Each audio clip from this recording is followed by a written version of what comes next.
Hi, and welcome to Surviving the Narcissist. I'm Wanda, and I'm a narcissistic abuse survivor.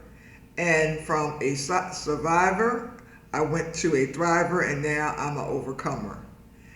And in this week's episode, I'm going to talk about what's going on with Diddy. At first, when everything came out, I didn't do a video because I'm careful of words that you use, because words are powerful and words manifest. But after the video came out over the weekend, I felt the need to talk about it. At first, I did think that Diddy might have had narcissistic behavior. And when I say narcissistic behavior, narcissistic personality disorder is a diagnosis. But just like all behaviors, it can be on a continuum. So the first thing that I noticed is narcissists target particular people. And when I found out the age difference between Puffy and Cassie, that was one red flag, because they like people that are low-hanging fruit or easy targets. So a 19-year-old is a teenager. And even if they've had a difficult life, I'm a trauma survivor, I'm a sexual abuse survivor. I was nowhere near as wise as far as discernment and identifying people in my 30s, which Puffy was in his 30s, when I was 19. Because when I was 19, I was just leaving my traumatic childhood physically. But I hadn't really even started my healing process. I was just walking around broken. Another thing that I noticed was there were always allegations about his behavior, particularly using artists as scapegoats, not being supportive. So narcissists see people as a pawn. They don't really have genuine relationships. They just look at people that they can use. And so even all throughout Puffy's career, they will always make a comment about how he was always in the other artists' videos. Whereas most producers kind of just sit back and they're on the creative side, or they're behind the cameras, which narcissists do not like to be behind the camera. They want attention. They thrive on attention. So the behaviors that people talked about in the past, it manifests in the video. Because I understand that if you have come from a narcissistic abusive background, we tend to attract people that are the same. So that's why I reserved my comments or doing a video about Diddy, because he probably has a lot of users around him. He probably has a lot of broken people around him. Which that's why when people say, well, how come nobody commented? Because narcissists only care about themselves. So if they have narcissistic personalities or narcissistic behaviors, like we said, it's on the continuum, the only thing they cared about is, does the check clear? You know, they cared about their paycheck. They cared about traveling. They cared about being associated to a millionaire. They cared about the parties. So they don't really care about people. But another thing that the video demonstrated is how they have to be in the spotlight. The apology video I'm talking about now. Well, a person that doesn't have a narcissistic personality, if a video came out showing you chasing somebody that was clearly trying to escape, well, that means he was holding her as a prisoner. Because, like I said, a lot of narcissistic behavior is on a continuum. Some people just don't want control. They want domination. So the fact that she was tiptoeing out while he was in the shower,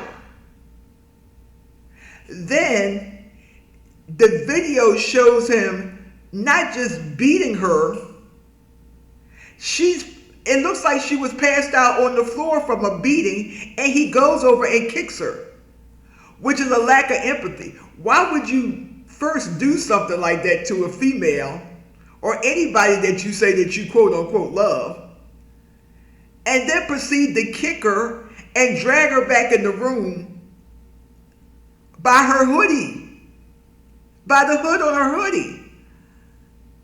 So everybody's like, oh, this video is horrific. Well, when I saw it is, oh yeah, he definitely has narcissistic personality traits. Because I am not a psychiatrist or a psychologist, I'm a life coach.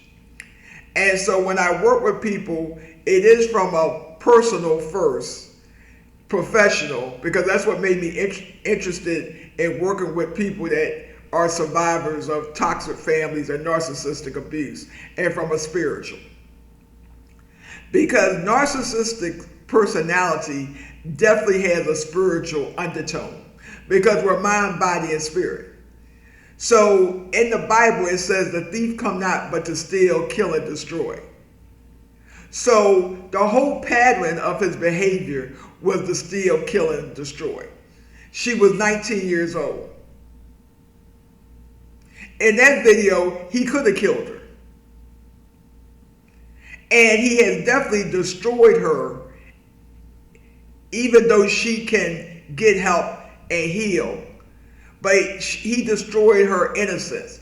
He destroyed her love for him, destroyed her dreams of being whatever she wanted to be in the music industry. Then the main part I want to focus on about the apology is that's a classic narcissistic apology. He never came out in the video and said, Cassie, I apologize to you. Women who supported my career and my artists, I apologize to you. I apologize for my behavior. It was wrong for me to stop her from trying to leave. It was wrong for me to kick her while it looked like she was passed out, or to kick her, period. It was wrong for me to drag her back in the room by her hoodie. And I looked like a madman. I looked like I was insane, running out of the shower with a towel on. He never said that. He exhibited classic narcissistic behavior because the whole apology was based on him. I'm in a dark place. You're in a dark place. Where do you think Cassie was in?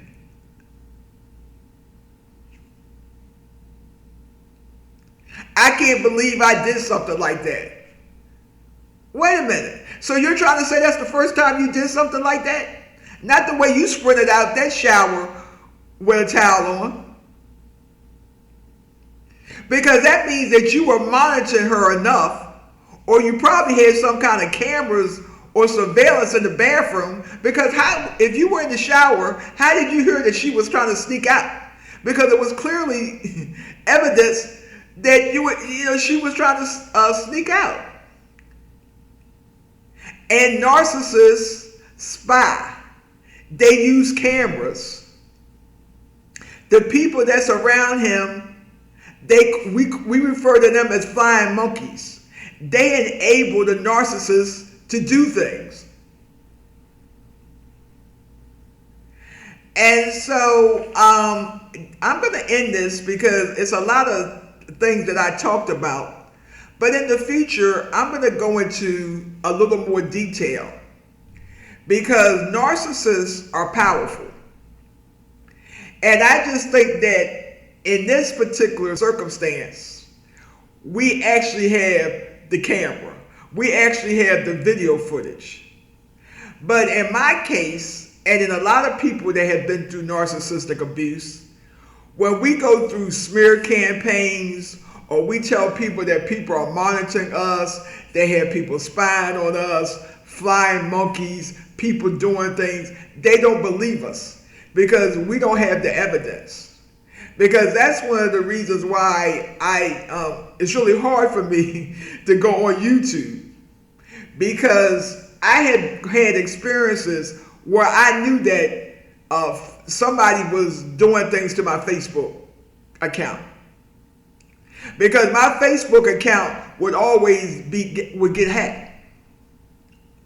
And because I know the difference, like I say, between support and spying and monitoring spirits, I very rarely post on Facebook. Because they will use your information against you, and they're dangerous. So I very rarely post anything. Like I might post, I did something for my birthday, but I don't post things about where I'm working, where I live, my plans for the weekend, where I'm going in the future. I post things like after the fact. Well, I can't prove it. But the people that were the flying monkeys were the ones that were contacting me, telling me that my Facebook had been hacked. And I'm like, well, I don't know. I don't get on Facebook that much. And so it's different things. Well, I can't prove it. I've had tons of things done to me by family members, because my family members kind of function, we call them like family cults, because it's past dysfunction.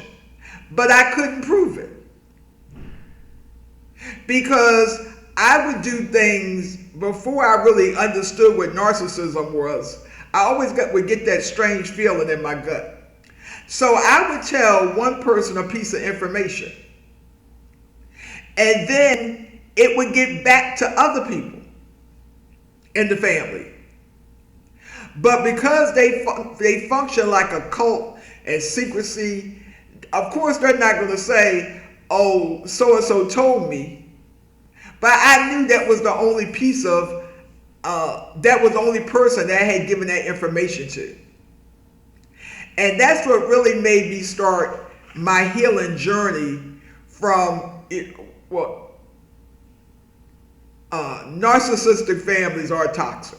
So that's what really started me on my healing from toxic families, narcissistic abuse, and other, my purpose for this channel.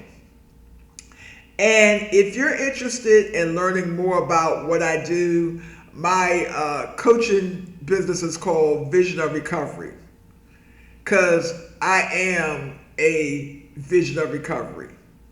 I had the vision first. And after I had the vision, I started my healing journey. And also, Vision of Recovery is www.visionofrecovery.com. The information is below. And comment in general. But I want to see comments about this situation as far as it relates to narcissism, or your experience being in an intimate or personal relationships with people that have narcissistic behavior. And also comment, like, and share about the apology, because I'm like, that was not an apology. He tried to gaslight everybody. It's called gaslighting. Wait a minute. Your apology doesn't line up with what was on this video. And we're going to talk about this in the future, because I'm going to pinpoint some behaviors, because this can be a lesson for everyone. And I am so thankful that Cassie got out of that relationship before he killed her. And until next time, be blessed.